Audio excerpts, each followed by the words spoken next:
Coming up on Chasing the Natty, when starting up your college fantasy leagues, there's a whole host of different questions you have to answer. What teams are we going to include in the player pool? Should we do Dynasty, Keeper, or Redraft? Should we even use the auto substitution tool? We'll be breaking down all of our thoughts on all of these debates, and in addition to that, spring camps are fully underway, and we have news and notes from 10 different teams that we'll be covering today. All this and more coming right after this.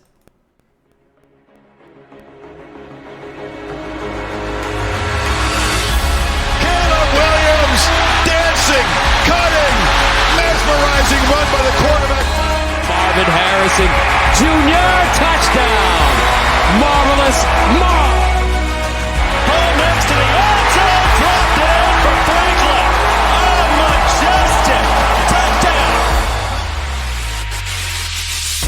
This is Chasing the Natty, a college fantasy football podcast.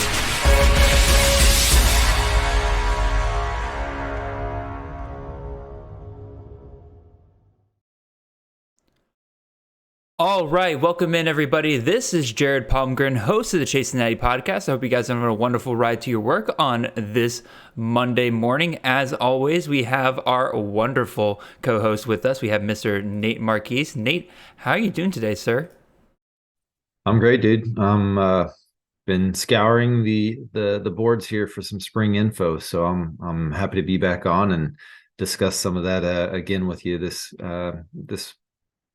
on this episode, because man, it is in full force right now with some of these spring camps. So I'm loving it. It's a lot of good information that's popping out there. I would say absolutely full force everywhere. It's hard to keep up with it, but if you want to know great strategies on how to keep up with all that, go listen to last week's episode. We got our own great topics here today to talk about. Again, we're in C2C. At C2C, we're all kind of doing some back to basics stuff going on right now. Last week, like I said, we talked about like research strategies. I thought that a lot of you guys responded very positively to that, so I'm glad that worked out well. But today we're going to go and talk about some different common debates that happen when you're setting up your CFF leagues, different rule changes, different debates that even all of us in the CFF space, all of us experts, we go back and forth on all the time in terms of what's the ideal way to set up your college fantasy leagues. So we're going to touch on a couple of those topics today. And like Nate said, spring camps are in full force. So we got 10 different camps that we'll be going to today. I'm sure we'll probably sprinkle in one or two other things here and there, but it got a full show for you guys today. So let's get pretty much right onto it. But first, you guys know what I got to do. I got to give you guys my spiel. If you guys want to support what we are doing over here for college fantasy, make sure you go over and subscribe to campusdecanton.com, where we have all of our written content, tools, and everything you need for your CFF, C2C, and Devy fantasy needs. Got a tons and tons of great stuff coming your way. I actually just got a little sneak peek at a new tool that we will be putting out in the next couple of months. So definitely got some exciting stuff. In addition to subscribing over there, make sure you're following myself on Twitter. I'm at CFF_Jared. You can also follow the show's account at Chasing the Natty on Twitter. Make sure you also follow Mr. Dear Nate at CFF Nate. Nate has been putting out some incredible content recently. His coaching change articles are quite literally the Bible of CFF right now, if you want to catch up on all the changes going on right now. In addition to all of this, if you're watching this on YouTube, make sure you like, comment, and subscribe. Love interacting with you guys on here. We do have a goal of hitting 1,000 subscribers by the start of the season, so if you haven't subscribed yet, go ahead and help us out with that. It really means a lot. And if you're on the podcast, make sure you're following us wherever you're listening, and if you can, leave those 5-star written reviews. Love hearing from you guys down there, and that is a great way for you to be heard in terms of what you think the show could be doing better. So don't be shy. Talk to me there. With that being said, Nate, I think we can pretty much get right on into the thick of it here for the show. And like I said, we're going to start with some of these CFF rules, debates, whatever you want to call them, in college fantasy. And the first one we'll talk about here is the player pool. One thing that makes college fantasy unique compared to the NFL is that you actually have some choices when it comes to which teams you include and don't include in your leagues. On the screen here, I have full FBS or Power 5 only. Those are typically the two settings that you typically go with. Maybe you do Power 5 only plus AAC, stuff like that. But it kind of helps some people to have a smaller player pool. But again, I'll make my point on this in a second. I think there's a case to be made that full FBS is actually better for people getting into it because of just how many different ways you can go with your team. But Nate, I want to get your initial thoughts on this. What are your thoughts when it comes to which teams you should include for your college fantasy leagues? For me, I mean, I enjoy both styles, to be honest with you. I play in leagues that are full FBS. I play in leagues that are P5 only. I know that the P5 only leagues back when I think it was Yahoo a couple of years ago started a basically the opportunity to play CFF through their site, and they only offered P5, and it got beat up pretty good by a lot of us in the industry because they didn't offer the G5 side of things. And but part of me also knows that, man, it's it is what makes it unique in college fantasy football is that you do have all these options. The rosters can be so deep and there's that quantity of schools. But I do think P5 only is a good gateway. It's a good gateway league format to get people in the door into expanding what we discuss here and what we enjoy playing and that type of thing. So I think there's definitely some value there. But 133 teams can be really intimidating if you just come from I think it's 32 in the NFL. Yep. So, I mean, that's a big jump. And if you think about P5 only now, once we've added in some of these other programs like BYU and UCF and stuff like that, I think it's like 68 or 69 teams now. Yeah. So that's still a lot of teams. But yeah, I like both ways, honestly, but I also understand not everybody's got time to research the tight end room at San Jose State or the wide receiver 3 at East Carolina. So, and that's where we come in, and we can help with a lot of that. Obviously, our site, yes. And there's other sites out there that can too. But I still think there's some serious value when it comes to P5 only, as far as being a starter league, and then on down the road, those leagues, once people kind of get used to it and are familiar with it, then they can discuss. They can discuss expanding, and I think that's pretty cool.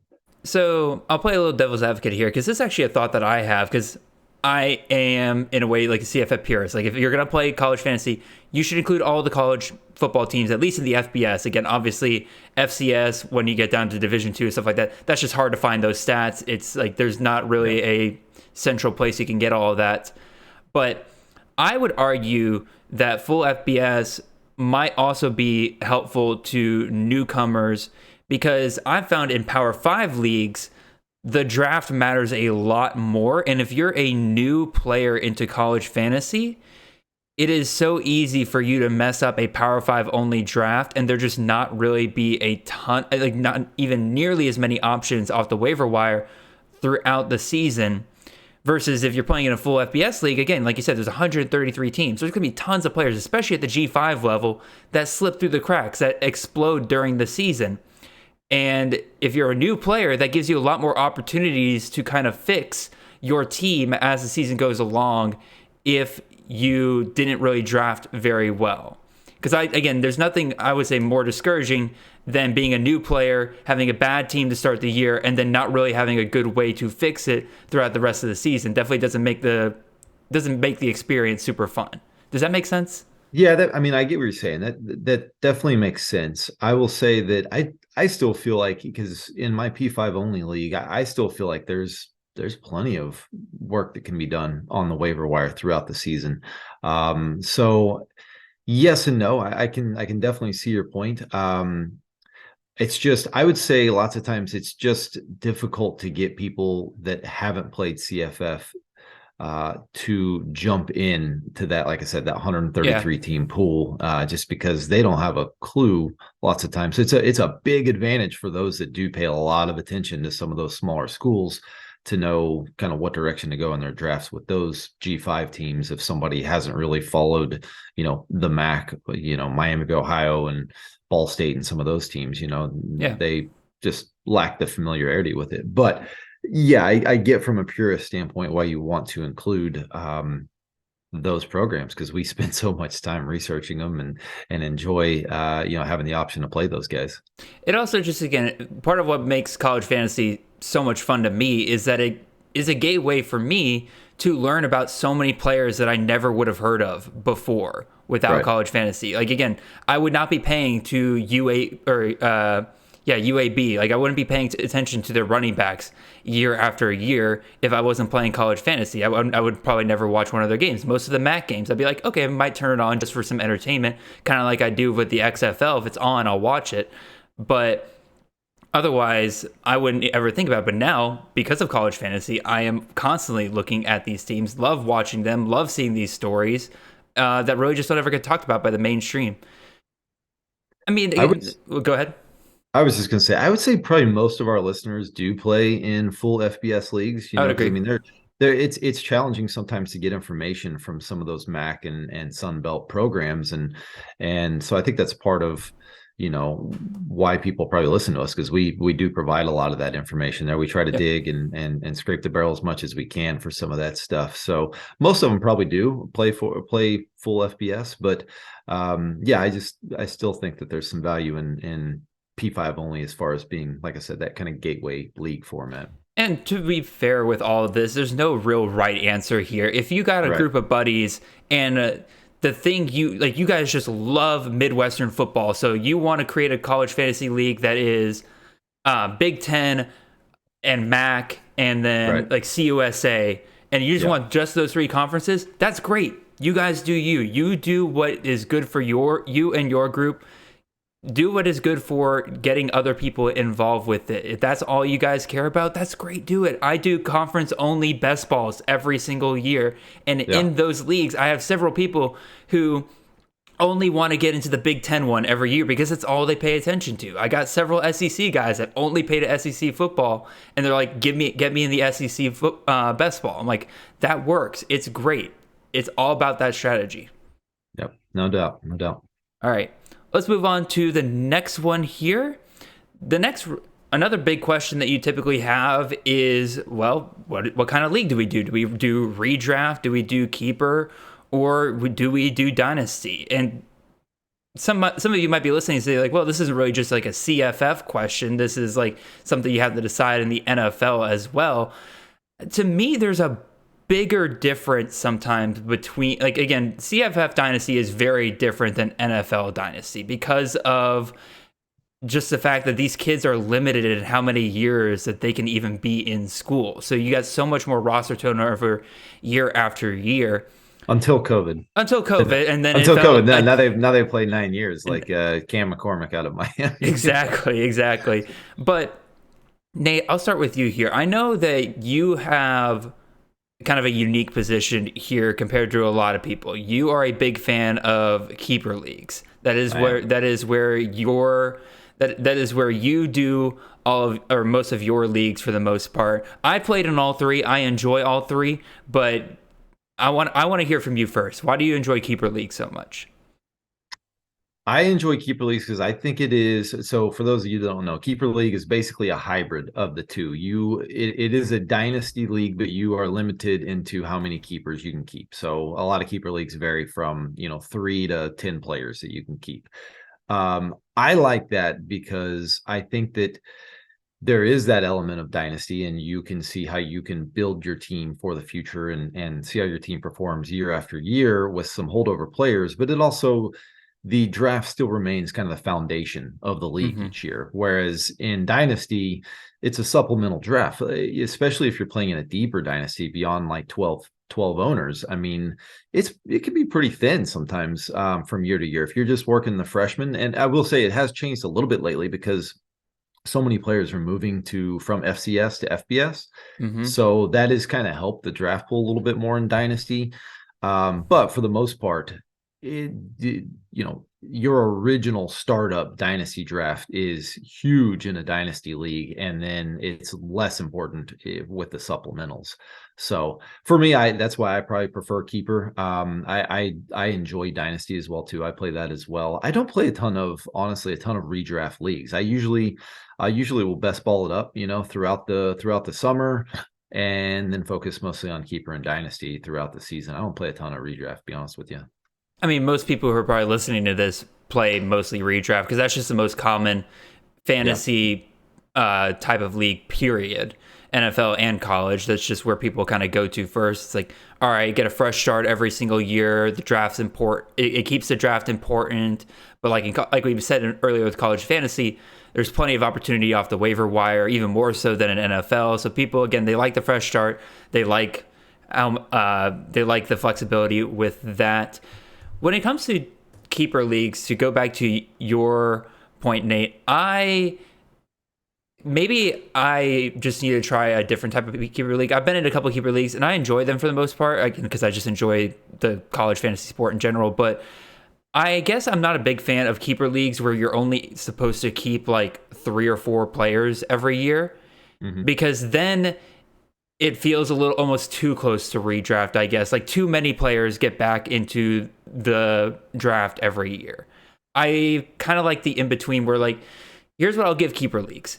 It makes it a lot easier on the commissioner when it comes to roster settings during the offseason. Because in Dynasty, a lot of times what you'll have to do when the supplemental draft comes around, you have to almost expand the roster limits for a certain amount of time so that people can use all their picks in the supplemental draft, and then they have to cut them down later. It's a pain in the butt as a commissioner to deal with, versus keeper, you just kind of tell them like, all right, everybody needs to have a certain number of players before the draft, and then you just draft from there. Right. So I get that. I'd almost like want to do like, again, I know keeper is a hybrid of redraft and dynasty. I'd almost probably would prefer a hybrid between keeper and dynasty where you you keep like 10, 15 players from last year's team, but you don't have to go through the whole thing of like keeping every single player. You still have to make those decisions like you did in a keeper league. Does that make sense? Yeah, I think especially since we've talked about G5 or full FBS versus P5 only, I think if you are playing as far as a full FBS league, and I think kind of what you're talking about, keeping, 10, 12 players probably is a good number, but you still have some, importance that can be had with the draft there too. So I think that's a pretty good balance. It'd be pretty challenging if you were doing like a P5 only keeper and you're keeping, like 10, 12, 15 players, the draft's in pretty much diluted anyways. So, but yeah, no, I think that's good. I encourage anybody that just plays redraft only, try to find a keeper dynasty league, man. That's where it really gets, that's where it really gets fun. And you're really having to place a lot of emphasis in your strategy and your waiver wires of, okay, am I taking this guy because I want him to be a really important player for me now and I need those points now, or am I going to use this waiver move on, somebody that I'm looking for in the future? So I think that's where the real debate comes internally, and the strategy is involved once you get into that format of fantasy football. If you're going to go into a full dynasty league, I would recommend you only get into one your first year. Because you don't realize how much thinking you have to do with just that one league, and then you can gauge whether or not you want to get into more the year after. I know some people are in like 20, 30 fantasy leagues every year. It blows my mind. I don't know how they do it. I don't know how they do it. Especially don't play in that many leagues. Especially some of our guys over on the C2C side, like they play in an absurd number of those leagues, and I'm just like, guys, you're hurting yourself a little bit. They can't keep up with the waivers. It's just, it's missed opportunities, I feel like, in most of those leagues, and they don't pay attention to half of them. So yeah, it always blows my mind. Yeah, everybody's in a league with somebody, at least 1 or 2 players that the owners that are basically absent, but they re-sign up every year because they love being in 25 leagues for some reason. So it always blows my mind. But hey, if that's you, do you, man? Yeah, exactly. Nate, you've made one interesting point I kind of want to go back to. I've kind of been jostling it back and forth in my head. You said with like one of the reasons why you're not as big of a fan of CFF dynasty leagues compared to keeper leagues is because almost too much emphasis is put on that initial draft, and then the supplemental drafts aren't as important year after year. And you kind of compared it to an NFL dynasty league. Two points kind of came up in my head there. One, I talked about it earlier, the amount of roster turnover in college fantasy does, in my opinion, make it to, that kind of adds to the supplemental draft every year, because again, you're losing so many players on a year-to-year basis. and you can just refill it in the supplemental draft. But the other part of it is that freshmen especially aren't nearly as relevant as quickly as rookies are in the NFL. Rookies, you get first round draft capital. You're more than likely getting somebody who's going to be in the starting lineup for that NFL team by the time the fall comes around, unless something crazy happens. Freshmen, you can get guys in the first round of a CFF draft that you're praying they might have an impact for year one, and more than likely you're trying to build on for year two. Right. So again, I'm not saying you're right or wrong. It's just something that I kind of jostle back in my head. It's an interesting discussion there. Yeah, it's I like drafts.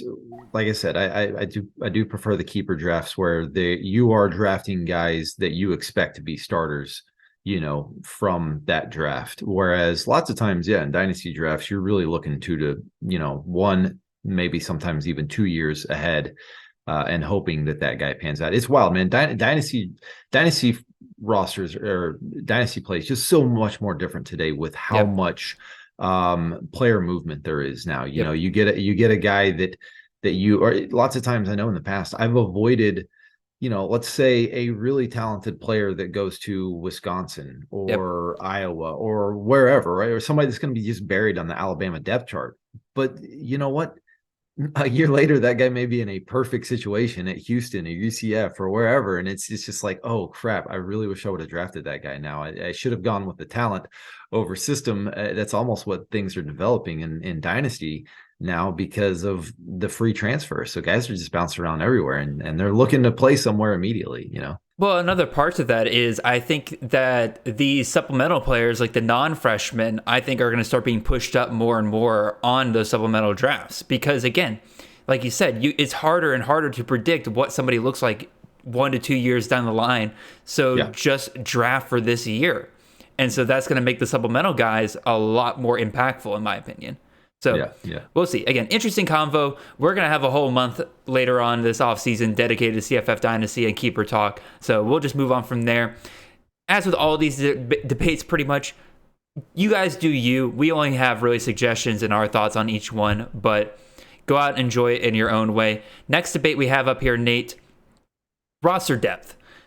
I think that, once again, somebody's probably screening it and you're like, Jared, this is a question every fantasy league has to deal with, but what makes college fantasy different than like NFL? I think it's that you have to have a larger starting roster in college fantasy than you would on the NFL side. Like 2 QBs is minimum.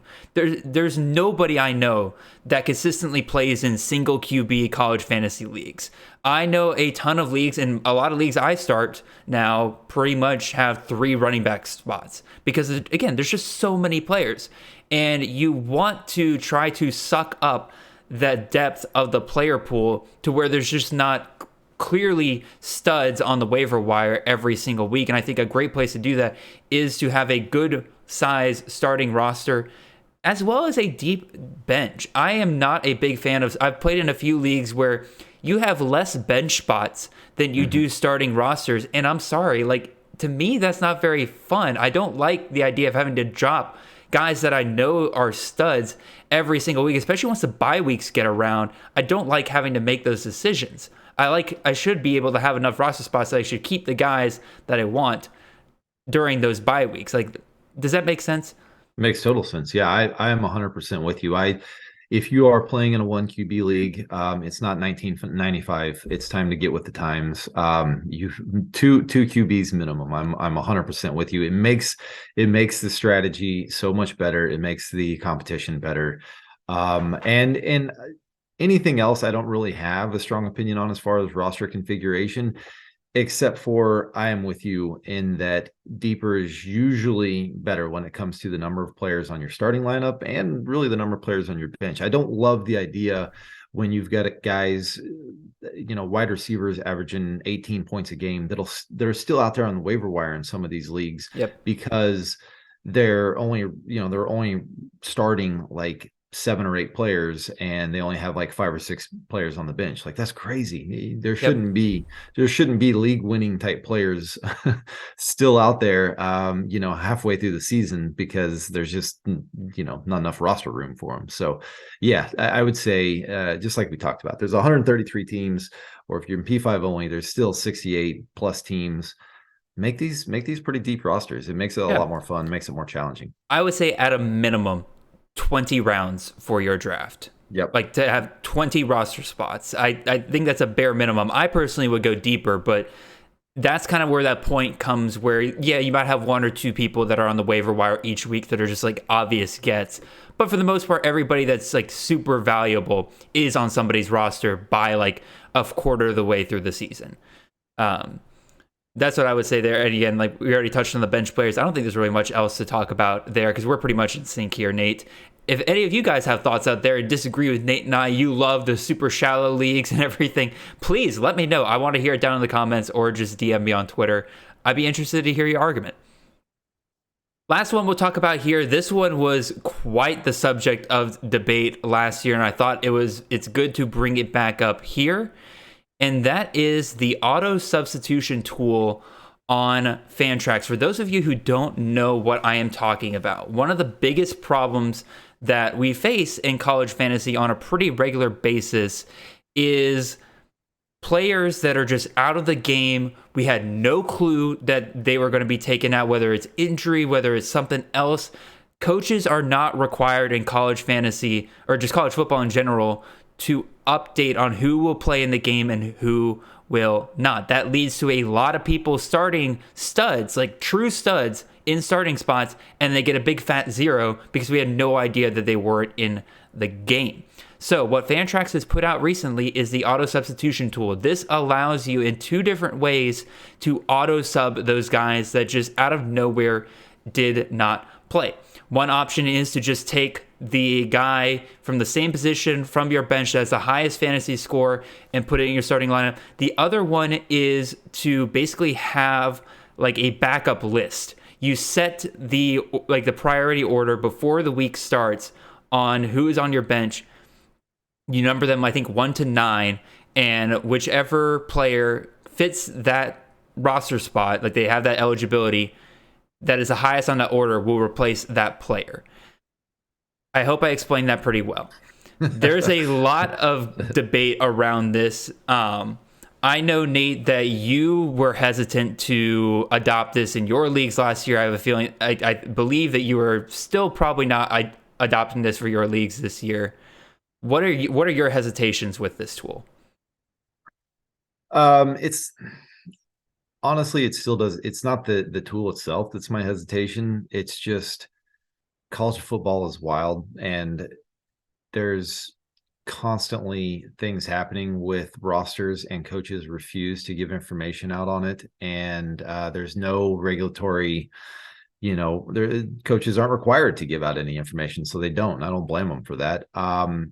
And I just avoid it all. So I still continue to use the, best ball scoring format in my leagues. And I play mostly in just best ball scoring formats so that I don't have to deal with it. My Saturday mornings are crazy enough with a 3-year-old. So I don't like having to scour the interwebs trying to figure out who's doing what and who gets suspended and who's got a pulled hammy, that type of thing. But yeah. I understand, and I totally get it with the auto substitution. And I do think that if you are still playing in a format, like most people, where you are having to determine your starting lineups for the day, I would 100% use the auto sub feature if I were playing in those. Yeah. And when it comes to the 2 options, like I mentioned, they have like the priority list, or they just take the highest player. Guys, if you're going to use the one where you just take the highest player, just do what Nate does and play in a best ball format that allows transactions, because that doesn't really make any sense. To me, that's much easier to abuse than the other one where I like, as much as it frustrates me sometimes when I make a stupid decision in terms of who I start for the week, I like still having control over who is on my starting roster each week, because then at that point I can't blame it on luck. I can just blame it on it was my decision at the end of the day to put that player in my starting lineup. And when you use the priority list, in order to kind of set the order of who's going to get subbed in, to me, it still adds that level of control for the fantasy manager to have with the rest of their roster. That way, again, it's not based on luck. You don't get, if you're facing somebody and they get an auto sub and all of a sudden a 30-point guy comes off the bench because it was just automatically the highest point guy off their bench, that sucks. But Right. It's a lot better feeling when you know that, okay, they set that as their highest person.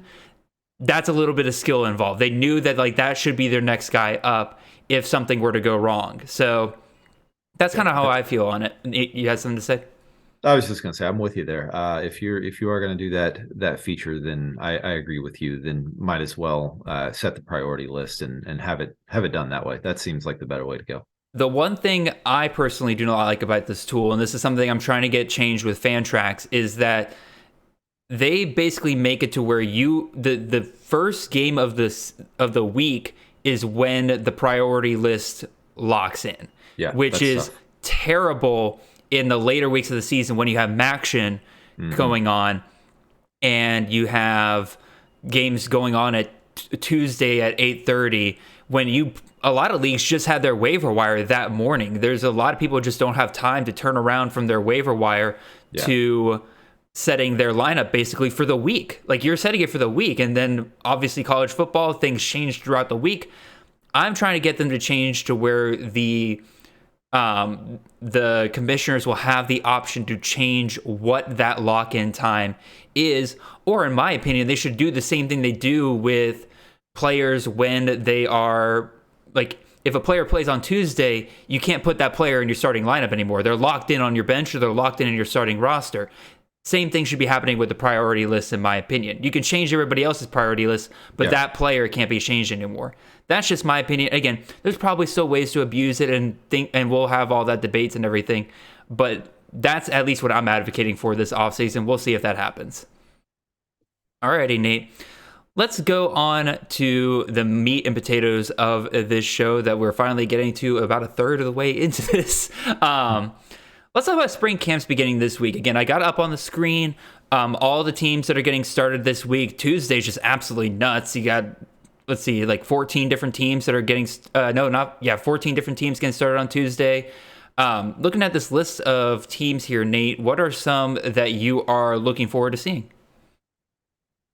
I am probably three of them stand out, and all of them really because of the wide receiver room. That's Utah State, Eastern Carolina, and Old Dominion. All three of those programs had quite a bit of attrition with their wide receiver rooms.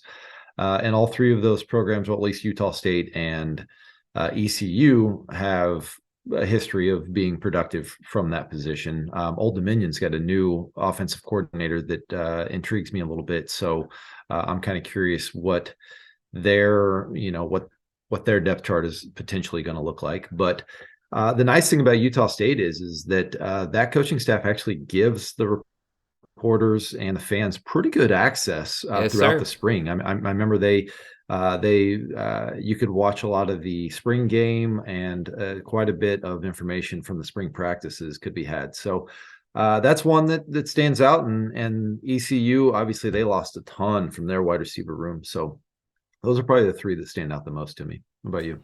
I was going to say East Carolina, but you stole that one from me. I'm very interested to see who steps up there. Pretty much everybody in like every position on the offense is getting somebody new. Mason Garcia, probably your QB1 there. Marlon Gunn, Rajay Harris, one of those guys probably going to be the number one running back there. But Jalen Johnson, Cy Hatfield, Cy, I'm not sure. Like, you would think those are the guys to step up a wide receiver, but I'm interested to see like who the major guys that come out of that are. Penn State's another one that's interesting to me. A lot of great expectations there. This year, Drew Aller, 5-star quarterback, going to be the starter there. Nicholas Singleton, Katron Allen, a lot of guys stepping up finally. They bring in Dante Cephas, wide receiver room. Has all the pieces to be a great offense. I'm curious to see if they can start putting it together. Very under the radar one here, but again, FAU. I want to see what Tom Herman starts getting done over there with the Owls. That should be a pretty fun one. Any other ones here? Wake Forest. I want to see is Jamal Banks kind of taking over at that X position. That's pretty much all I care about there. Yep, I'm with you. Yeah, both Wake Forest and South Alabama, as far as Yep. what their wide receiver room is going to look like as well too. So yeah, definitely some interesting ones to get kicked off this week. Yeah, South Alabama is really interesting because there's a wide gap between Devin Voisin and then Colin Lacey in terms of their ADP right now. If Colin Lacey starts to make some noise over there, that could be an interesting shift over the next couple of weeks. We'll see. But let's get deeper into some of these spring notes that have for teams that have already started. We'll start off here with BYU. These are in no particular order. I know we're starting off with B's. That makes it seem like we're going in alphabetical order. We're not. This is just completely random order. So let's talk about what we're kind of hearing from the Cougars over here. First of all, they bring in a ton of transfers. Keaton Slovis, Aiden Robbins. Aiden Robbins out for the spring with an off-season surgery, to his injured hands. A lot of us were kind of expecting him to come in there. Maybe he's that next great BYU running back over there. But that's going to be a little bit harder when he is not there in the spring participating, although clearly the coaching staff's pretty high on him. In terms of the other running backs in that room, Rapati, Miles Davis, they're both kind of showing off a little bit. The one that is the most interesting to me, Solje Mayava Peters. I was trying to make sure. Nailed it. That was good. Mayava Peters, the quarterback for their bowl game against SMU, has switched to running back. And during that bowl game, wasn't a great passer. Only passed about 12 times. I think he hit about 47 yards. He did all the damage with his legs. 14 carries, 96 yards, and a touchdown. He's making the full-time switch over to running back, basically giving the job to Keaton Slovis. He is somebody I'm going to keep an eye on. That's a very interesting switch right there. Nate, what are your thoughts on the QB and running back situation for BYU? It makes sense that Solje transitioned to running back because that dude couldn't throw. So I totally get that. Yeah, he's a little interesting. I mean, he was already listed at 6'1", 200. They said he's put on some really good weight this offseason as he transitions to running back. So I don't know. I mean, that could put him a really good size, close to 210, 215. So yeah, I mean, it is a program that has featured a workhorse running back, so we definitely have to pay attention to it. My problem is that I do think that there's probably too many mouths to feed here, with Robbins coming into the mix as well too. I'm pretty down on Robbins compared to where a lot of people feel he is. I just don't know that he's going to separate and win that job. I do think Miles Davis is solid. I think Solje is solid. So I don't know that we're going to see somebody push 200, 250 carries like we've seen at times at BYU. That's my concern. Yeah, and I think concern is very valid considering that Robbins is going as the RB24 in drafts, usually going around the 5th round. It's a little steep in my opinion, as much as I love the landing spot when Robbins first got here. But again, as things have gone along with him not being in spring camp, that definitely does kind of worry me. Shout out to CF Froton, or Eric Froton here at CF Froton on Twitter. When he was at the NFL Combine, he talked to Puka Nacua and asked who is up next in terms of the outside role at BYU that we have kind of come to love over there. And Nacua name dropped both Chase Roberts and Keanu Hill. As far as I'm concerned, those are the two guys you need to be taking shots on in your drafts. And considering BYU's moving over to the Big 12, they're not going to have nearly as soft of a schedule as they've had in recent years. I think they're going to have to throw the ball a ton in order to get with the game script. So I think that honestly might be the better way to invest with this offense. Again, I love Robbins. I love Miava. Dang it! I tried to do it casually, and I just Solje, Mayava Peters. Solje, I like those guys, but I think game script is going to take them out with several games, and I think that honestly, probably Roberts and Keanu Hill are probably the better investment there. Your thoughts, Nate? No, I think that's a good call. I love that Froton was able to dig up that nugget whenever he was there at the Combine. So yeah, I think that's great information, and those are probably the guys that I would be targeting late in drafts. All right.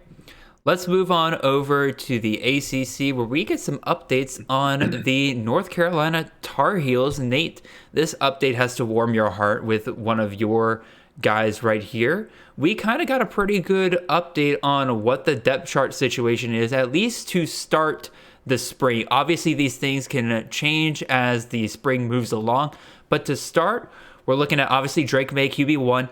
The running backs with Drake May were Elijah Green and Amarian Hampton. We'll see how that changes with British Brooks coming back. On the outside, you have Devontae Walker, and surprisingly, I think to a lot of people, Gavin Blackwell. Again, I told you guys, be careful with these guys who have been with the program already.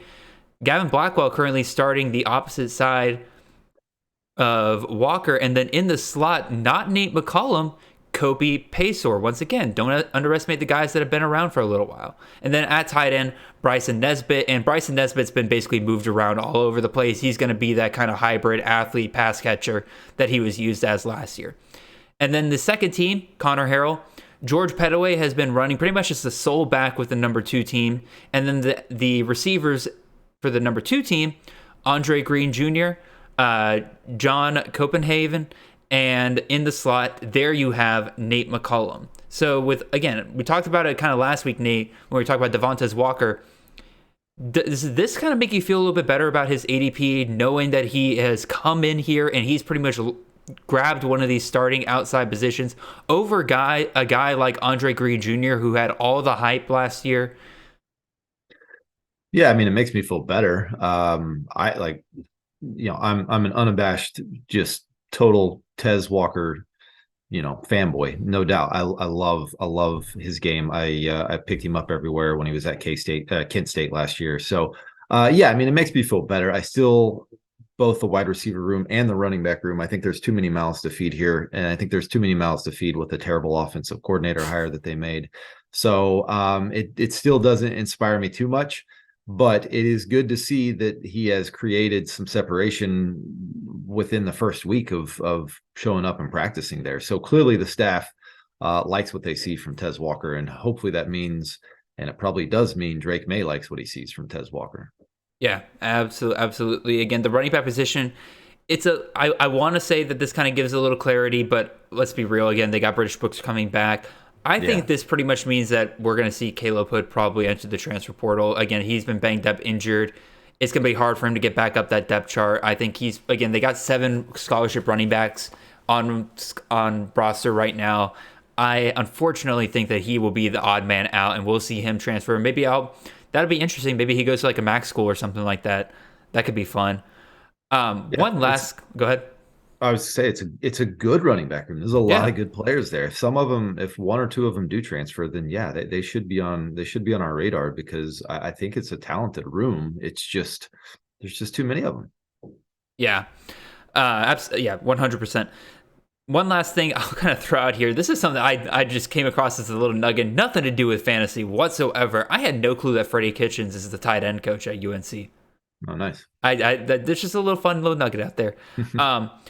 Actually, one last thing. Again, I kind of mentioned you got Walker, Paysour. Paysour's value, I mentioned last week. Again, he's wide receiver 74, going in the 16th round. That could be some really nice value, considering that he is in the slot that Josh Downs thrived in last year. And then again, Blackwell. Again, yes, I know, Nate. I can hear you screaming into the microphone right now. Yes, it's not Phil Longo. It's not Phil Longo's slot anymore. It's not Phil Longo's slot. It's not Phil Longo's slot. It's so Drake May, though. He's got a ton of talent there, and they got a terrible defense. They're going to be passing all over the place. So, again, I think, wide receiver 74, and then you got Blackwell, who's just straight up going undrafted. I'll take those shots. Those shots, and if they don't work out, you can cut them real quick. Yeah. No, I mean, when we're talking about wide receiver, plus 50. I mean, that's you're not too worried about it. You're not having to invest that much into it. But wide receiver 7, like we're talking about with Tez Walker, now you're investing a second or third round pick. Yep. All right, let's move on. Let's go over to UAB. Like I said, completely random order. We're just going all over the wazoo here, y'all. It's funny, Nate, you mentioned last week when I talked about UAB was something I was going to keep my eye on, and you're like, oh, good luck finding information out of them. They're doing well this spring. They got some good beat writers going on over there, so good on them. Pleasantly surprised at the amount of information that's coming out of that program. Yeah, right after I said that it's going to be impossible to find. Again, great news all around. I mentioned last week that if I start hearing Jermaine Brown starts emerging as a leader, he is going to be somebody I'm going to start investing in a lot more. And guess what? That's exactly what we got out of Coach Dilfer this week when they were asked about the running back room. But Nate, I got to change my tune a little bit here because there is an interesting name at UAB, and that is outside of Jermaine Brown Jr. Completely under the radar transfer here that I'm going to keep my eye on as the season kind of goes along here. And that is Demetrius Battle. Who is Demetrius Battle, you might say?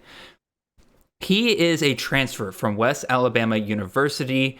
In 2021, he ran for almost 1,000 yards, 11 touchdowns, 16 catches, 96 yards. He's moving up to UAB. He is 6'2", 240 pounds, and he was mentioned in the same breath as Jermaine Brown Jr. was. I think this is a team that can support two top running backs, and if this is who Dilfer is naming as his top two guys, you have to keep an eye on Battle moving forward here. Again, he just has the better size than Jermaine Brown Jr. Again, he is pretty much what Dwayne McBride was for them last year in terms of the size. Again, obviously probably a huge talent disparity here. You got a guy coming up from probably Division II football. So again, big jump there, but I'm just saying, keep an eye on that name. So Nate, your thoughts here? You say 6'2", 240? Yes, 6'2", 240. That is a unit, man. That is it's a big boy. That's like Brock Bowers size, to be honest with you. I mean, that's yeah, I mean, my rankings are malleable. If I keep hearing information that Jermaine Brown is a standout there, then I'll certainly be flexible in moving him up. I still have concerns because we don't really know what that offense is going to look like, and that offensive line doesn't look to be in great shape. So, but that, bottom line, if he's going to be an every down back for them, then I will be interested. I'm rooting for Trent Dilfer. I think he's as far as what I've seen video and listening to him, stuff like that, he's an easy guy to root for. So I'm hoping they get it going there and UAB becomes a pretty fantasy relevant program for us. Absolutely. Any other thoughts you might have on here? Again, got some good information, not too much on the offensive side of the ball and everything. We got a little bit of stuff on the running backs there. But in terms of wide receivers, quarterbacks, not really much to offer. You talked about the offensive line. It does sound like that they are making that a priority for them this offseason in terms of making sure that position group is up to snuff, which, again, you have to. You lose so much off the offensive line. That makes a lot of sense. Yeah. All right. Let's move on over to Florida. And again, Jared, you're probably telling me, like, Jared, this is Florida, this is Billy Napier, probably not a ton of fantasy relevance going on here. Well, that's before y'all started drafting Trevor Etienne and Montrell Johnson in the top 20 rounds of your CFF draft. And I got to come in here and put some water on that fire with those guys. Again, relative fire, again, 13th round and everything. But Cam Carroll, the transfer coming in from Tulane, it sounds like is going to be another factor into this backfield. This is what Billy Napier does. He runs a committee. This feels like Chris Smith all over again last year when people were saying, like, no, they're going to move, or Billy Napier's gone, they're going to move away from the committee. No, that's what they do. The year before, Chris Smith, it was a full committee. Billy Napier likes his committees. He's brought in Cam Carroll. As much as I love the talent of Trevor Etienne, I'm personally just completely off of him for CFF. Again, that he's not going to get the volume that you're going to want to get out of him. If anything, you'll be relying on touchdowns, which is a viable way to go in CFF, but I'd rather just not. So, Nate, your thoughts on the running back room at Florida?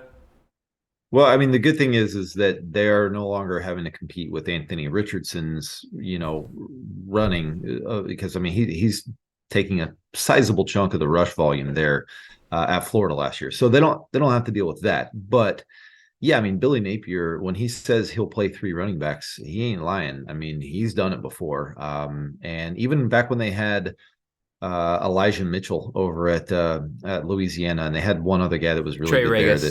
Trey Regis, yeah. What happened? Chris Smith played a role. Yep. The next year when they had Chris Smith and Amani Bailey. What happened? Montreal Johnson came in and made that a three-headed committee. So yeah, I mean, I have to take him at his word. If Cam Carroll is showing out, then Cam Carroll's probably going to play. So yeah, it's a little bit of a muddled backfield there. However, he's proven that he can support multiple, 800 plus 8 touchdown type running backs. But I think the ceiling is probably capped on these guys, and you're not looking at 250 carries by any of them.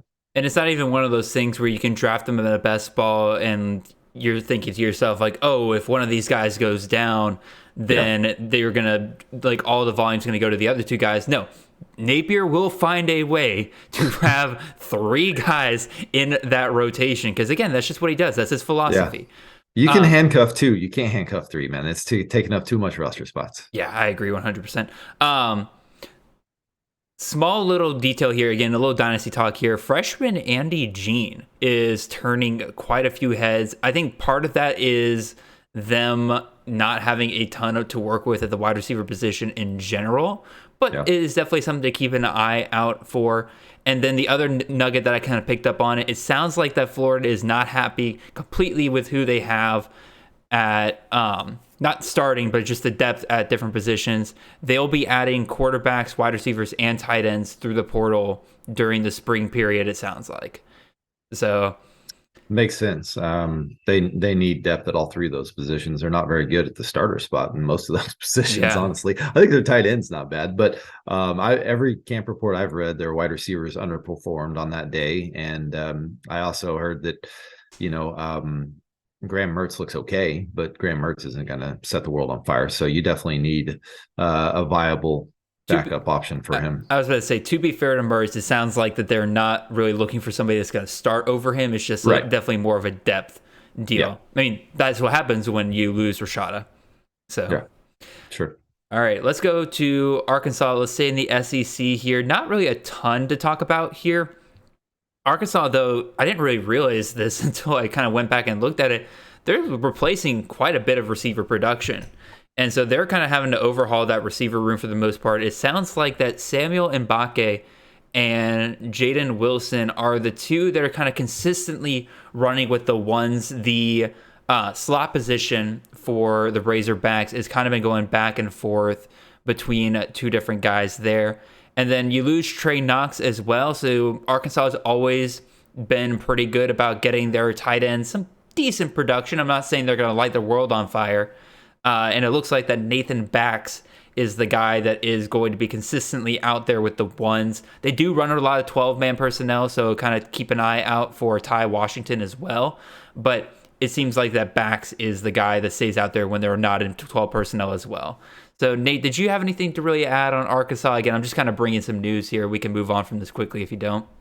I just think it's interesting that Isaiah Sategna has still, hasn't worked his way into the starting lineup here. He is he's one of the 2 in the slot. Okay. All right. I was going to say, I mean, he was probably their most highly recruited wide receiver from that class from last year. So so that's good for him, I guess. Only thing I saw from some of the camp reports, this comes as a little bit of a surprise to me, is that Jacoby Criswell looked terrible from everything that I had read. He was overthrowing wide open touchdowns. He had an interception. He had a fumble. Maybe it was just an off day for him on the practice report I was reading, but it looks like he's having a little bit of a rough start to his time there in Fayetteville. Yeah, I mean, the good news for him is that he's got quite a bit of time to get some things figured out. I think for the Razorbacks, he's very much a next year play. Even Cade, such a terrible transfer. I cannot believe. I just was. Gosh, I thought he was for sure going to go somewhere where he would start. I'm not sure about it either, man. But again, I think he's a next year play. Cade Fortin, the grad transfer they got from USF, he's clearly their number 2. They're keeping him around for another year. He's a very safe floor option. If Criswell were to kind of figure some of that stuff out that you were talking about, Nate, I think he could overtake Fortin as the number 2. But for right now, I think it's Jefferson, Fortin. Both those guys leave after this year, and then it's Criswell's offense next year. Gotcha. So, moving on from there, let's go talk about our first spring game of the season that we can really talk about. Again, Hawaii already had theirs, Bowling Green had theirs, but it was a little hard to find information on that. But God bless the Georgia State Panthers, man. I kind of wish I knew. I'll be real. Completely missed that this was happening this weekend. I probably would have made my way over to Atlanta to watch this in person if I had known. But lots of great stuff here, Nate. I'm going to let you kind of take over here because you're the one that kind of brought this to all of our attention. What happened here, and some interesting names popping up here. Yeah, they had it open to the public, so you definitely could have gone and watched that game if you wanted to. But it looks like KZ Adams, the redshirt freshman running back, kind of stole the show. He had a total of 22 touches, 165 yards, and 4 touchdowns in the spring game. And so you're thinking, okay, he got everything. He must have been the only guy that really stood out in that running back room. Nope, Marcus Carroll had 100 yards and 2 touchdowns as well too. So they were interviewing Adams after the game, and he says that he thinks they're going to be the new Nick Chubb and Sony Michel, which I thought was great because they're in Georgia. So yeah, I caught the reference. Yeah, I figured. and clearly Adams would be the Michelle version of this. Not that Michelle's small, but Adams is, I want to say he's like 5'8", 175. He's definitely more of a change of pace kind of guy. And Carroll's, I want to say like 205, 210, something like that. So he's definitely the bigger back. They don't have, that's really, as far as, I mean, they lost a lot in that running back room from last year. They're pretty much the only 2 guys there. They have 3 guys on roster right now. And then I think they'll have a couple of freshmen coming in. Maybe they add a transfer now that their spring is wrapped up. But those are going to be probably the 1-2 punch there at Georgia State. We also learned that a Merrimack receiver transfer, Jakari Carter, had 3 catches for 72 yards and a touchdown. All that coming from starting quarterback Darren Granger. So we know that Carter's running with the ones here, and he was named the outstanding newcomer on offense for their spring practices. So just a name to kind of, just kind of stash away for right now, because we know that this is at least an offense that can support a 1,000-yard receiver, which we saw from Thrash last year, who transferred out to Louisville. So just kind of a name to just kind of stash away and see what happens. And maybe when fall camp rolls around, if we keep hearing more about him, somebody that you can draft late in your drafts. I'm going to probably do more than just stash away. Again, this is pretty much, it looks like almost a 1-to-1 replacement for Thrash. They're, again, Georgia State over the last couple of years, maybe it takes a little while sometimes for them to get to it later on in the season, but eventually they find their number 1 guy and they kind of keep feeding him. If Carter is making this big of an impact this kind of early on, I will definitely be interested in him. I guess I'm a little skeptical with the Georgia State running back guys here. Again, obviously you got, if they can narrow it down to 2, that's great. The big problem is you still have Darren Granger at quarterback, and he ran 164 times last year. So kind of like what you're talking about earlier with Florida, that's a huge chunk of the running game that's just taken away by Granger right there. In fact, Granger led everybody in rushing yards last year, let alone rushing attempts. Yeah. And so I think that it kind of caps their ceiling just a little bit, but neither one of these guys are getting high draft capital right now in CFF draft. So why not take the shot near the end of it? Yeah. I know the staff likes both those guys quite a bit. So I would be surprised if anybody else is really in that mix from their running back room. All right, let's keep it going here. Let's go to Texas. Again, staying pretty much in the South over here. The big thing is on 2 fronts here. One, can we finally put to bed this idea that this is a competition between Ewers and Manning? It sounds like from all reports that this is truly Manning's slip of the tongue there. This truly is Ewers' job. Please stop taking Arch Manning in redrafts, especially if you're not trying to handcuff. Like, again, Manning is going in like the 19th round currently of redraft CFF ADP right now. Guys, quit it. It's not his. Stop falling for the hype. No, this is Ewers' job. If he's going to lose it, he's going to lose it during the season. And Manning's currently going higher than guys like Colin Schley and Dante Moore. Those are the guys that you have to. I'm just so flustered at the moment. My apologies, all of y'all. I love it, man. I love how much the media is going to lose their minds over the fact that a Manning is in the room at Texas with a no longer mulleted Quinn Ewers. But man, I just can't wait, especially since they have Alabama in, I think, week 2. I can't wait till he overthrows Worthy again. And all of a sudden, Everybody. every camera is on Manning in that next like 20 seconds. It's gonna be so good. As an OU fan, I just I was can't gonna say wait you must for the love this as circus an that OU is. fan. I can't wait for the circus that is going to ensue in Austin this year. Anytime Quinn Ewers is going to have to be just damn near perfect in order for people not to constantly be asking him about this. If it were Arch Johnson that came in Yep. and we're behind him with the exact same recruiting pedigree, nobody would think twice about it. But it's not. It's Arch Manning, and it's going to Well, be so awesome. let's be real, Nate. If his name was Arch Johnson, he wouldn't have the recruiting pedigree that he has. Maybe not. Maybe not. I highly doubt. It's like, riddle me this, Nate. How does Dylan Raiola get dropped down to like the 6th overall player, but Arch Manning never moves from the number 1 spot in the 2023 class? Blew my mind that they dropped Dylan Raiola. Well, because he's coming in and competing for a starting spot at Texas. Yeah, don't you know? Stepped on the campus. Yeah, don't you know? Anyway, let's move on from that. Again, it's dumb. Stop drafting Manning in your redraft leagues, y'all. Unless, again, if you want to handcuff, that's fine. But if you're drafting him thinking that like, oh, I'm getting a deal in the Texas QB room here, don't stop it, y'all. Anyway, moving on from those guys, Jonte Cook Jr. impressing very, very early here. A lot of hype kind of building around him. I am skeptical that this is going to lead to production this year. Again, he'll get on the field, of course. It sounds like he's just that good. But first, 2 fronts here. First of all, a lot of times when you hear the hype around freshmen when they first get onto spring camp and everything, that hype is built on a comparison to other freshmen when they first arrive onto campus.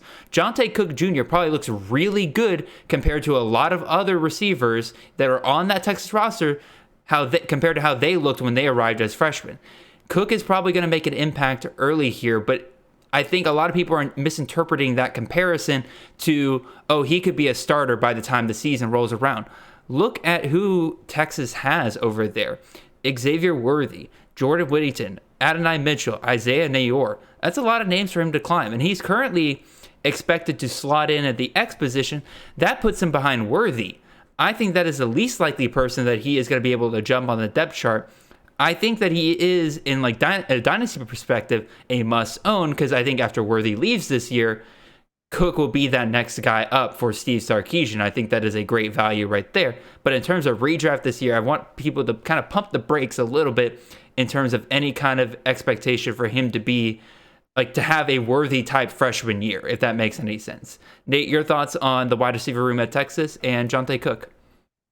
I'm kind of buying the hype a little bit, so not to poo-poo everything you just said, but hey, Nate, it's great when we poo-poo each other. The people love it. I mean, obviously, it'll catch your attention when Austin is like, I think that there's a chance that Jonte Cook could lead this team in receiving. I mean, that'll kind of make you think about it, but the reports are pretty glowing about Jonte Cook. I mean, all the beat writers are basically saying, hey, they're not going to be able to keep him off the field. So, but you're right, there's a lot of bodies to climb. Now, I have concerns about Isaiah Nayor because he has not returned to the field yet from his ACL tear that he had last year. So, yep. A little bit of a concern there that maybe he's just not going to be quite ready at the start of the season. But I could see a world in where Worthy, Mitchell, and Cook are all out there on the field together. I know that at least Sarkisian's time at Alabama, when he had all those great wide receivers, they were pretty much all interchangeable. They could play all 3 different positions on the field, and it was a way to get all of those guys out there at once. So that wouldn't surprise me. And if he's on the field, I think he's talented enough to where he's going to make some plays for him. So am I drafting him in redraft? No, I mean, it's still too early for that. But yeah, I mean, this kid clearly has some juice to him, and I'm kind of interested. My apologies to everybody who just heard a random notification on my computer. So Sorry for your ears. But yeah, no, Nate, you bring up a great point about how Steve Sarkisian trains these receivers.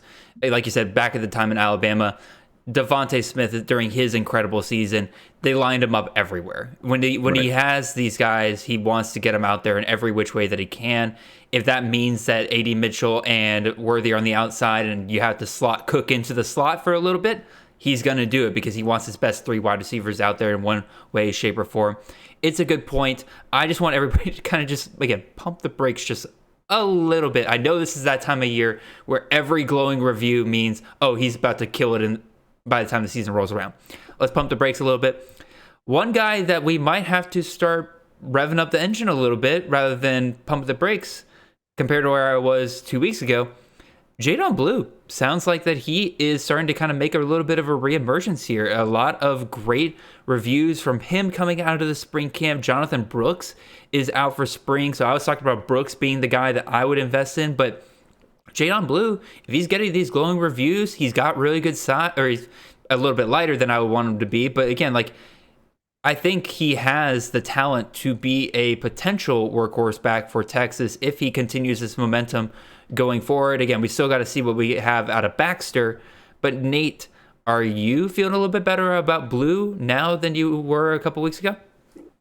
Yeah, I mean, I even said a couple of weeks ago when we discussed him, I'm not ready to give up on him just because I think he's pretty talented. It's a situation where we have to remember this guy didn't even play his senior year in high school. He sat out his entire senior year, so makes sense that last year maybe didn't go as well as he would have liked. This is, even though it wasn't an injury, he just didn't play the year before. So it's good to hear that he's trending in a good direction. I mean, I can't wait for the starting trio of Arch Manning, Jonte Cook, and Jadon Blue next year. It's gonna be amazing. Next year makes a lot of sense. No, next year is in this coming as in this fall. Yeah, as in this fall. Yeah. Yeah, you didn't hear? You didn't hear? That's the 3 starters. That's the 3 starters. I believe it.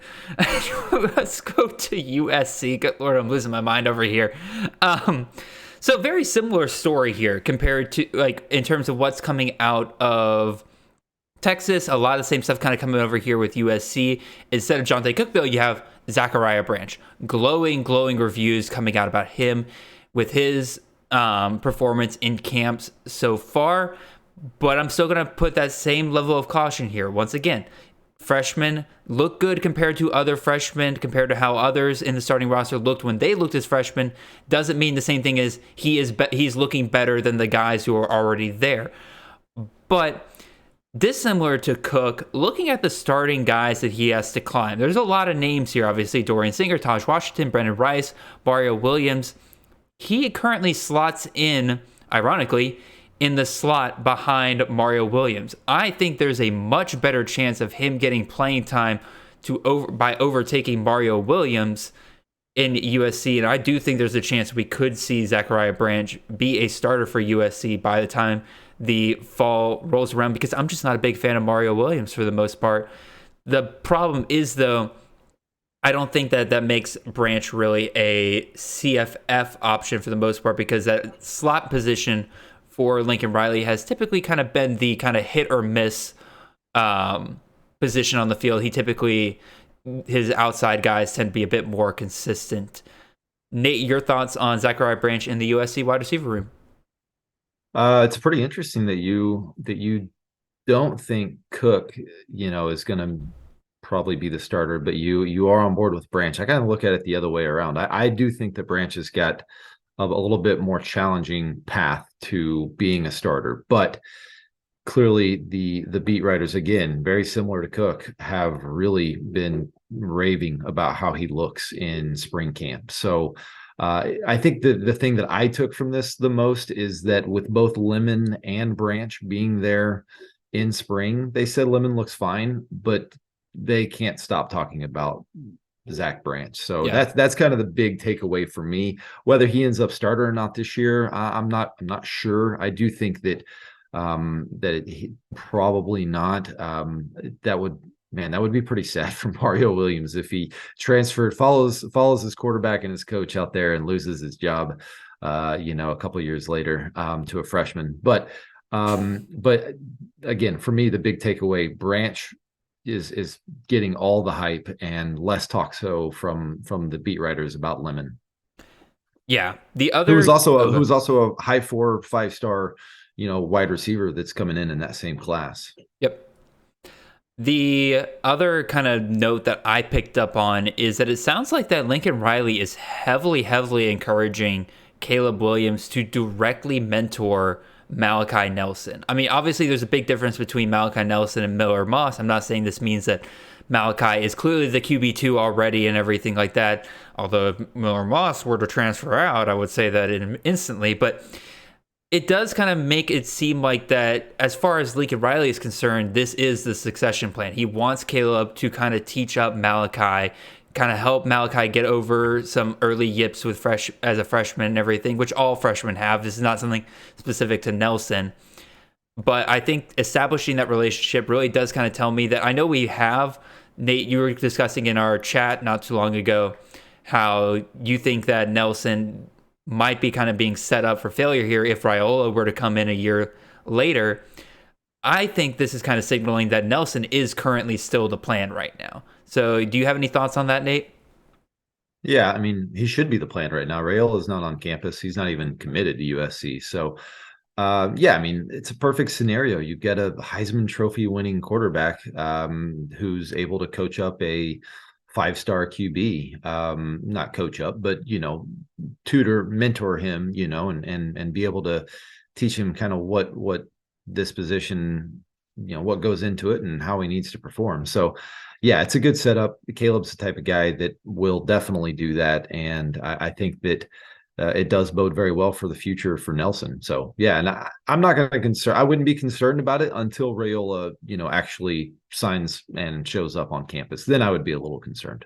No, makes sense. For those of you who don't know, Dylan Raiola, 5-star, number 1 quarterback coming in the 24 class. Yes. Thank you for providing that context. Recently crystal balled by just about everybody to USC. Yeah. I'm skeptical with that because, again, he's been crystal balled to pretty much every place that he visits after that visit. So it seems like that he's just kind of telling everybody after each visit, like, oh, yeah, I'm going to go there. So we'll see. Why hasn't Miller Moss transferred? That's a great question. Legitimately great question. Lincoln Riley is so good at convincing backup quarterbacks that they have a chance. He is unbelievable at that. Like the way he was able to keep Austin Kendall around and Tanner Mordecai through the spring and all this, just so that he could make it look like it's a competition.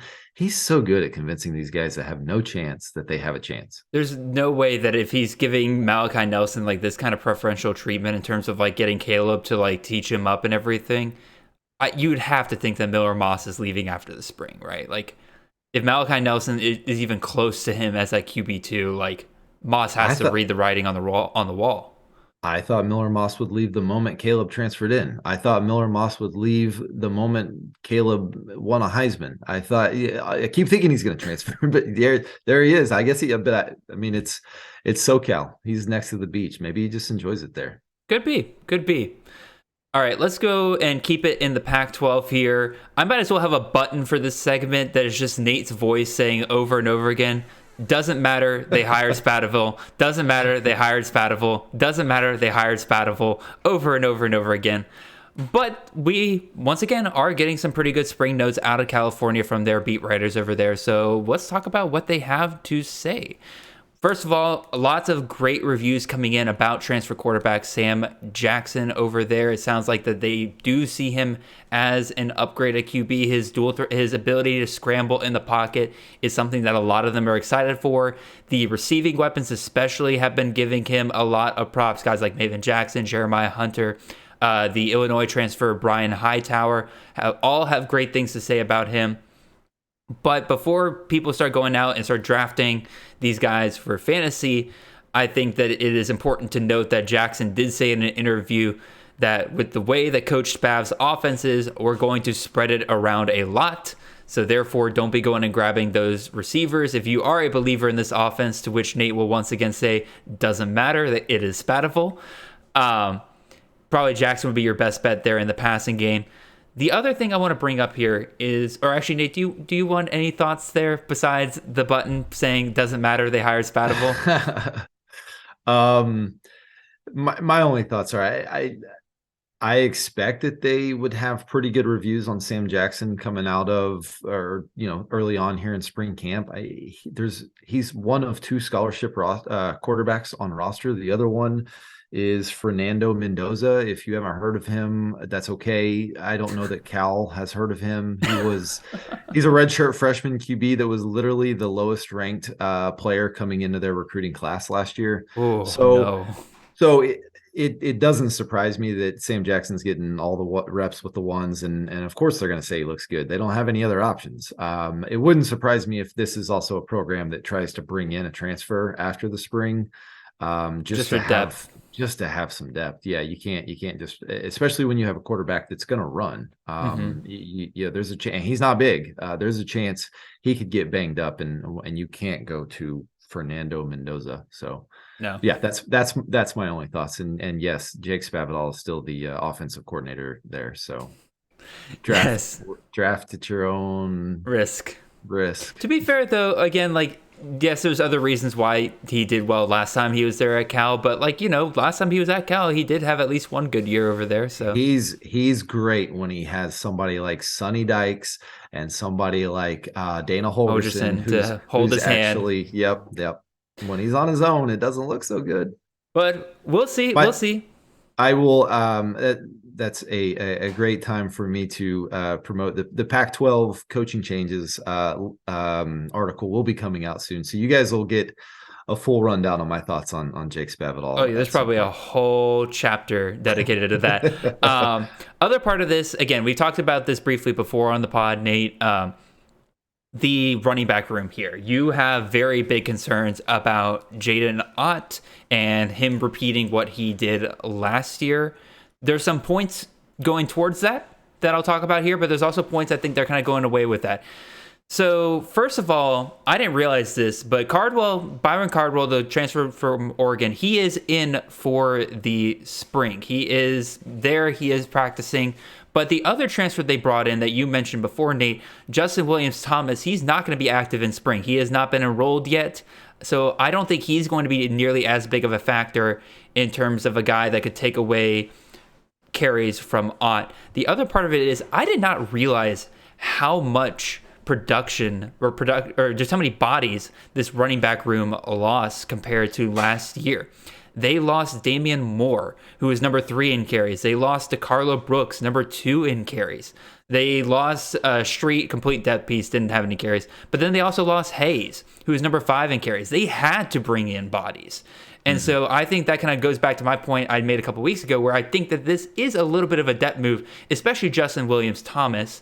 But I do think Cardwell is going to be a factor here. But in addition to that, Ott has stated he has a goal of reaching 1,000 rushing yards this year. Obviously, again, that can only mean so much. Every running back on the planet wants to get to 1,000 yards in a season. But at the same time, it still kind of gives me an indication that Ott, at the very least, still views himself as the number 1 guy for this backfield and still expects himself to be getting the volume he needs to meet that goal, at least as of right now. So, again, I came down on Ott just a little bit after our talk last time. I think I'm going to go back up a little bit after kind of hearing some of these things here, but I'm not going back to where I was before the season. Again, obviously still very big questions here. Again, it is Spatival. Hit the button, Nate. Doesn't matter. Spatival is the OC. But that's kind of my thoughts and kind of takeaways from some of the things we've been talking about with that RB room there, Nate. Your thoughts on that? Does it make you feel a little bit better about Ott? Does it give you an idea to maybe take a shot on him if the value is right? I got lots of thoughts. Okay, let's do it. Are you ready for the RB1's average stat line in the last 4 years in a Jake Spavital offense? Are you ready for this? Is this all Texas Tech? Texas State. Texas Tech. What am I talking about? Texas State. The 4 years where he was at Texas State as the lead play caller there. Here we go. 130 carries, 626 yards, 4 rushing touchdowns, 21 receptions, 142 yards, no touchdowns receiving. That's the average RB1 stat line. Yes, this isn't Texas State. Yes, this is Jaden Ott, who's much more talented than anybody they had at Texas State. But I do think that Byron Cardwell is going to play a big factor in this offense. I think he's a pretty good running back. I found out that I think he was really upset at how the Oregon staff used him in the first 2 games last year, and he told them he's done. He's redshirting. He's not going to be used anymore. So that is why he redshirted last year, and that is why he's already here. He's already here for the spring because he was ready to move on. He was done with the new staff and how they used him last year. So I do think he plays a role here. I thought it was interesting that his goal, Jaden Knott's goal is 1,000 yards. Like he had like 900 last year. That doesn't seem like much. Doesn't seem like much of an increase. Like usually you set like these big goals, like, hey, I'm gonna win a Heisman or I'm gonna go for 1,500 yards. No, I'm gonna get like 9% more rushing yards than I had last year. No, and I think it's a very fair point. I think it's more of like he knows how close he was last year. He's like, all right, I got to hit that mark this year. But again, it clearly he thinks he's going to get enough volume to get there. He ain't hitting that mark this year. He ain't coming close to hitting that mark this year. All right, well, book it. You heard it. He's not hitting that mark. We will have to see. But again, my attempts to bring Nate back to the light on Jaden Ott has once again failed. So we'll you riled me up, and I went the other direction. Yeah. Anyway, let's go talk about one more team here. Let's go talk about the Washington Dogs, Huskies. Yes, there we go. Couldn't remember their mascot for a second there. Not really a ton to talk about here. It looks like, again, Penix is struggling a little bit, but it's all the names that you're kind of expecting for the most part. Jalen McMillan, Roma Dunze, the transfer from Michigan State, Jeremy Bernard, is making some impact here early on. Jalil Polk also is kind of taking up a leadership role, at least in terms of this locker room. So it sounds like he's going to have a pretty big part. I think both Bernard and Polk are being currently undervalued in best balls. Again, you see Odunze, you see McMillan, they go off in the second, third round. I think Polk and Bernard are both going to have some pretty big games throughout the year. Again, I don't want them in redraft because I have no clue what those games are going to be. But if you take them in the 25th, 30th round of a best ball, you're going to have probably some guys that give you some wide receiver 2, wide receiver 1 weeks potentially out of those 2 guys any given week. Because again, this offense is just that productive. I'm not worried about the reports that Penix seems to be struggling. We saw what he did during games last year. He'll probably get over it. There was reports that he was struggling in practice last year. Again, all he did was just go out and throw for 4,000 plus yards. I'm not worried about that whatsoever. Last thing I'll kind of bring up here, just a name to truly file away. This is not a redraft guy whatsoever, but if this is probably going to be somebody that's going to be available at the end of a lot of your supplemental drafts. Tybo Rogers, 3-star freshman running back. He has been called out by name in Kalen DeBoer as somebody that has been earning reps at the running back position. Again, they have an absolute logjam there at Washington, but we've seen Kalen DeBoer have some pretty good fantasy running backs in the past, guys like Ronnie Rivers. And so he's just somebody I might follow away. If he truly does continue to impress, you might be somebody that earns a huge role in the next coming years. So Nate, any thoughts you have on the Huskies? I've also been seeing some of the hype, or at least discussions, building around Jeremy Bernard. So that's interesting that you brought him up. And you asked, should we maybe be taking him and maybe even Jalen Polk in best balls, at least at the end of them? I think that's a viable question. And I also think maybe we need to ask ourselves, are we too high on Rome Odunze and Jalen McMillan? Like, these are guys that are going, I assume, within the wide receiver, kind of that wide receiver 6 to 7 range. So that 7 and 8, 7 and 8, okay. Nate, you just come on, man. Like, well, somebody's too high on Tez Walker, so there you go. That's why they're 7 and 8. No, but I think that it's going to be. I say it's going to be tough, but they led the country in pass yards per game last year, so maybe it won't be tough for all 4 to be fantasy viable. But maybe there is a chance that Bernard and Polk actually do kind of chip away at some of the volume that that Odunze and McMillan are getting, and maybe we are overdrafting them a little bit. But what are you going to do? It's the 2 studs in the number 1 passing offense from last year, so I really can't blame you if you're taking them in the late first, second round. Yeah, I was to say they both had 70 plus catches, 1,000 plus yards last year. Yeah. It's a little hard to sell it to people saying Yeah. like, oh, they're not going to reach that mark again this year with another year under their belt. Yeah.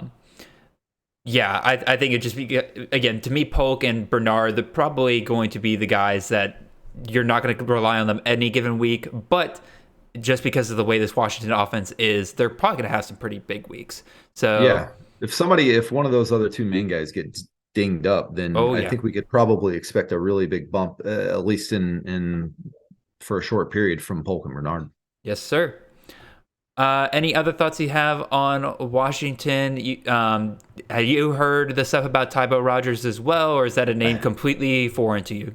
Nope, it's a name that I had already filed away. It was one that I've heard them talking about in camp, but like you'd mentioned, you got Dylan Johnson coming in from Mississippi State there. Yep. Cam Davis, Newton, I think is still around. Yep. Amazingly, that guy's still there.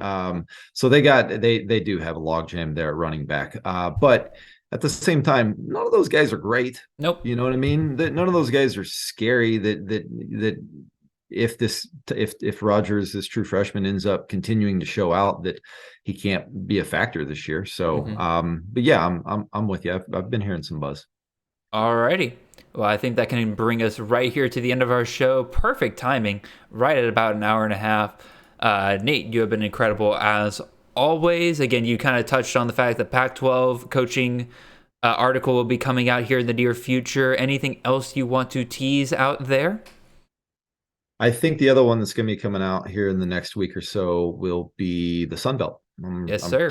I'm getting close with that one. So yeah, got a couple more coming out here before too long. Alrighty. In terms of us over here at the CFF team, we'll have all of our initial rankings out for you guys on the 15th of March. So if you're listening to this on the 13th, pretty much on Wednesday, you should be seeing all of our initial rankings up and going. And with those rankings being released, we'll be having our annual CFF ranking summit here in the next couple of weeks. If you did not catch that last year, was one of the best shows, or it was a series of shows, it was 2 shows that we had done the entire year. It is where 4 of us get on there. We talk about the top guys at each of the positions, but then we really get into it. We call each other out. We say, what are you doing? Why are you ranking this guy so low? Why are you ranking this guy so high?